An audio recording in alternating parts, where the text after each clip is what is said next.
Sekretari i përgjithshëm i Partisë Socialiste Blendi Klosi në një intervistë për Shqipëria Live komentoi pezullimin nga detyrat e ministres Belinda Balluku dhe zërat për një takim të gjatë me kryeministrin Edi Rama.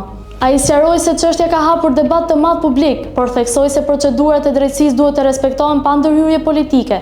Gjatë bisedës u përmend edhe vizita e ish-ministrit të drejtësisë Ulci Manja në kryeministri po të asaj dite. Klosi theksoi se Manja nuk është takuar me kryeministrin Rama apo me zëvendës kryeministren Belinda Balluku, por ka zhvilluar një takim me deputetin Toni Gogo duke kundërshtuar versionet e përhapura në media. Në studio pati debate mes tij dhe analistëve.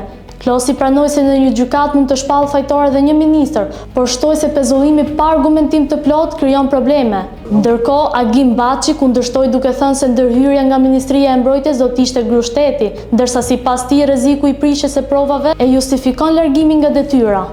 Klosi e cilësoi iluzion komentet për takimet të gjata mes Ramës dhe Ballukut, duke theksuar se zëvendës kryeministra ka zyrën në kryeministri dhe bashkëpunimi i tyre është normal. Sipas tij, narrativa e krijuar publikisht është mbikërkuar me detaje të panevojshme, ndërsa vizitën e Manjës ai insistoi se takimi ka qenë vetëm me Toni Gogon.